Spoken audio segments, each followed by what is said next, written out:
நடிகர் விஜய் சங்கீதா அவர்களோட வீட்டுக்கு மூட்டைகள் அனுப்பியிருக்காரு அப்படிங்கிற தகவல் தான் சமீபத்தில் தெரிய வந்திருக்கு. என்ன மூட்டை, என்ன நடந்திருக்கு அப்படிங்கிற கம்ப்ளீட் டீட்டெயிலை தான் இந்த ஒரு வீடியோவில் நம்ம பார்க்க போகிறோம். நடிகர் விஜய்க்கும் சங்கீதாவுக்கும் டிவோர்ஸ் அப்படிங்கிற நியூஸ் வெளியானதுலேருந்தே தொடர்ந்து ஏகப்பட்ட செய்திகள் அவங்கள பற்றி வந்துட்டு இருக்கு. அந்த வகையில் சமீபத்தில் தெரிய வந்திருக்கிறது என்ன அப்படின்னா, நடிகர் விஜய் அவர்கள் டிவோர்ஸை அனௌன்ஸ் பண்ணதுக்கப்புறம் சங்கீதாவை நீலாங்கரை வீட்டுக்குள்ளே விடுறதில்ல அப்படிங்கிறது தான்.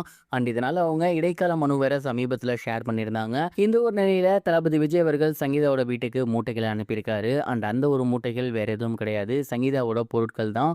அதாவது சங்கீதா அவர்கள் லண்டனுக்கு போகிறதுக்கு முன்னாடி இந்த வீட்டில் தான் இருந்திருந்தாங்க. அதாவது தளபதி விஜய் அவர்களோட நீலாங்கரை வீட்டில் தான் இருந்திருந்தாங்க.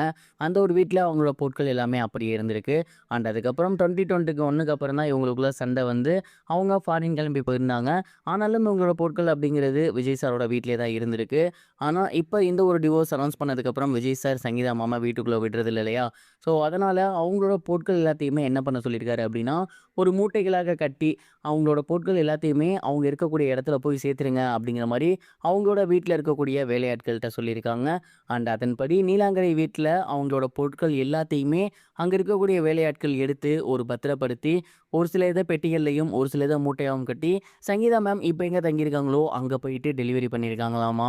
லண்டன் குடியுரிமை வாங்கி லண்டன்லேயே இருக்கிறதுனால சென்னையிலே எனக்கு வீடு கிடையாது, விஜய் சாரோட வீட்டில் தான் நான் தங்கணும், அனுமதி கொடுங்க அப்படின்னு அவங்க தரப்புலேருந்து கேட்டிருந்த இந்த ஒரு நிலையில் விஜய் சார் அவங்களோட பொருட்கள் எல்லாத்தையுமே மூட்டையாக கட்டி அவங்களோட வீட்டுக்கே திருப்பி அமைச்சிருக்காரு. அண்ட் இது எந்த மாதிரியான பதகைகளை விளைவிக்க போகுது அப்படிங்கிறத நம்ம பொறுத்திருந்து தான் பார்க்கணும்.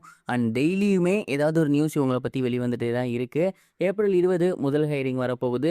ஸோ ஏப்ரல் 20 என்ன மாதிரியான ஒரு சில விஷயங்கள் நடக்க போகுது, இவங்க 2 பேருமே என்ன மாதிரியான முடிவுகளை எடுக்க போகிறாங்க அப்படிங்கிறத பொறுத்திருந்து தான் பார்க்கணும். நீங்கள் இதை பற்றி என்ன நினைக்கிறீங்க? மறக்காமல் கமெண்ட் பாக்ஸில் ஷேர் பண்ணுங்கள்.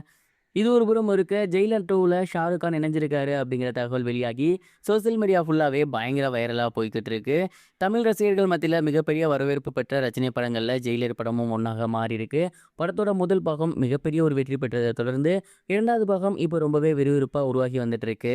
படத்தோட முதல் பாகத்தை போலவே இரண்டாவது பாகத்திலும் ஏகப்பட்ட மல்டி ஸ்டாரர்ஸ் இருக்காங்க. குறிப்பாக சொல்லணும்னா மோகன்லால் இருக்காங்க, விஜய் சேதுபதி அவர்கள் இருக்காரு, எஸ்ஜே சூர்யா இருக்காங்க, ஏகப்பட்ட திரைப்பிரபலங்கள் இருக்காங்க. அந்த வகையில் இப்போ ஷாருக் கான் இந்த ஒரு படத்தில் இணைஞ்சிருக்காரு. ஷாருக் கான் போலீஸ் கெட்டப்லேயே இந்த ஒரு படத்தில் எக்ஸ்டெண்டட் கேமியோ வரப்போறாராமா. குறிப்பாக கிளைமேக்ஸில் தான் ஷாருக் கான் வரப்போறாராமா. ஷாருக் கான் ரஜினிகாந்த் சாரோட தீவிர ஃபேன் அப்படிங்கிறது நமக்கு நல்லாவே தெரியும்.